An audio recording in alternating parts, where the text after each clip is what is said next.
என்னடா என்னமோ லெட்டர் அனுப்பி வச்சிருக்க? ஆமா, என் மனசுல உள்ளதெல்லாம் அந்த லெட்டர்ல எழுதியிருக்கேன். வாட்ஸ்அப்லயே சொல்லிருக்கால. என்னத்தான் வாட்ஸ்அப்ல அனுப்பினாலும் லெட்டர்ல அனுப்புற மாதிரி வருமா? சரி இரு படிக்கிறேன். நீ வாழ்க்கையில நொந்த பிறகுதான் நான் வலிக்கு விழுந்தடா. அது அப்படி இல்ல, நீ வாழ்க்கையில வந்த பிறகுதான் நான் உன் வழிக்கு வந்தேன். ஆரம்பமே சூப்பரா இருக்கே. ஓகே, இந்த காதல் என் தாய் தொடப்பு கட்டையில இருந்து ஆரம்பமா?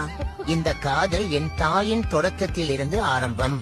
என் கைகள் ரெண்டும் உன் ஜட்டியை பிடிக்க ஆசைப்படுகிறதா? ப்பு, என்ன மானக்கெட்டதனமா இருக்கு. ஐயோ, நான் அது சொல்ல வரல.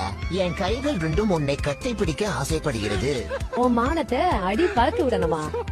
அது அப்படி இல்ல, நம் மனதை அதை பறக்க விடணும். என்ன எல்லாத்தையும் தப்பு தப்பா படிக்கிறேன்? இது நான் தப்பு தப்பா படிக்கிறேனா?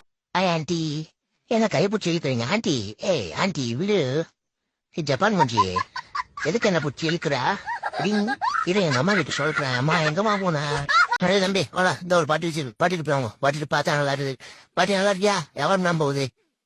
என் தம்பி ஸ்டோனும் இந்த கூட காசு இருக்கு, எடுத்துக்க. நான் கேட்க சம்பளம் கொடு. பாட்டி இது பத்தெல்லாம் கருவாடா, ரொம்ப கஞ்சி இருக்கு. தம்பி பாட்டி பிஸியா இருக்கு, நீ உனக்கு வேணுங்கிறது நல்லா சாப்பிட்டுருக்க, சரியா? மதிய சாப்பாடு தான், நாங்க வந்து உனக்கு கேட்கக்கூடாது. பாட்டி நல்ல சாமான் போடணும், அப்பதான் நாளைக்கு உங்க கடைக்கு வருவேன். ஆமா பாட்டி, இந்த இதுல கொஞ்சம் போடு. அதை போடு, நிறைய போடு பாட்டி. அவர் தான் இதை பாரு, இந்த பூசணியை எடுத்து வை, நான் முழுசா வச்சுட்டு நானே வீட்டு போய் ஒட்டிக்கிறேன். தம்பி நீ தந்த காசு முடிஞ்சிருச்சு, போப்பா. அவ்வளவுதான். அவ்வளவுதானா? சரி, இது நான் பாக்குறேன். என்ன பாட்டி, 100 ரூபாய்க்குள்ள சாமான் இல்லையே பாட்டி? இதுல கொஞ்சம் அள்ளி போடு பாட்டி. பாட்டி நாளைக்கு வரணும்னா போடு பாட்டி. பாட்டி இந்த பூசணியை ஆயுவேன், பூசணிக்க பரு பெட்டி பாதி கொண்டு இருக்கு, வைவேன். அதை வைக்க மாட்டியா? இதை வைக்கிறியா?